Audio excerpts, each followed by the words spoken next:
Now that we've reviewed the characteristics of a frequentist regression, let's examine how to estimate that same regression using Bayesian methods. As we learned in the last lesson, if we want to make inferences about the actual values of parameters, p-values and frequentist regression fails us. Bayesian estimation is one solution to this problem. With Bayesian methods, the likelihood that's used for frequentist regression and what's known as a prior form a posterior distribution. The details of this process are beyond the scope of this course.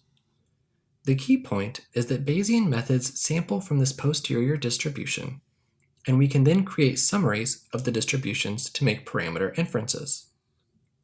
Using the summaries allows us to make inferences about what values parameters might take.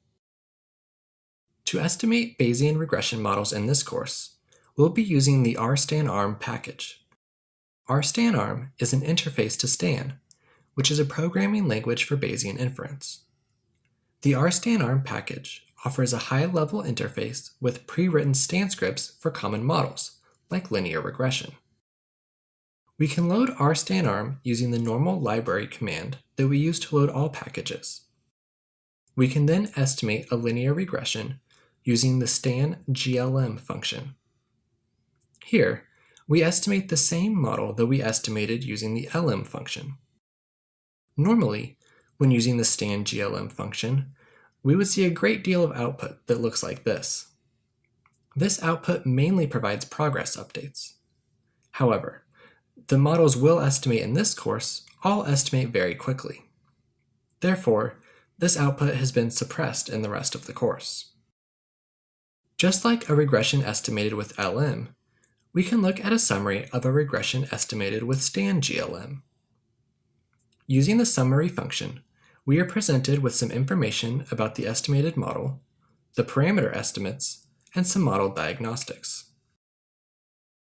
Notice that the parameter estimates no longer have test statistics and p-values as in the frequentist regression. This is because Bayesian estimation samples from the posterior distribution. This means that instead of a point estimate and a test statistic, we get a distribution of plausible values for the parameters, and the estimates section summarizes those distributions. Specifically, we get the mean, standard deviation, and commonly used percentiles. We also see that there are parameters in the estimates section other than the intercept and MOMIQ coefficient that we entered into the model. Sigma represents the standard deviation of errors. Mean PPD is the mean of the posterior predictive distribution of our outcome variable, KidIQ. We'll learn more about predictive distributions in Chapter 3.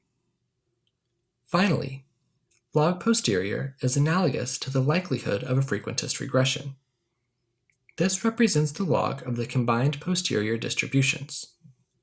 This will be used for model comparisons, which we'll also explore in Chapter 3. In the diagnostics section, the most important statistic to pay attention to is the R-hat. Unlike in frequentist regression, where there is always a solution using ordinary least squares, in Bayesian models, we have to check to make sure that the model converged. If a model is converged, then the parameter estimates are stable.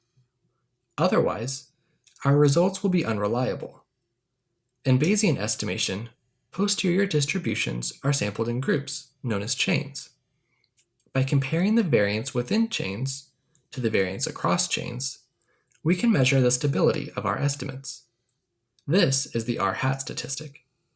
In general, we want all R-hat values to be less than 1.1 in order to conclude that the model has converged, as in this example. Now you try estimating a Bayesian regression.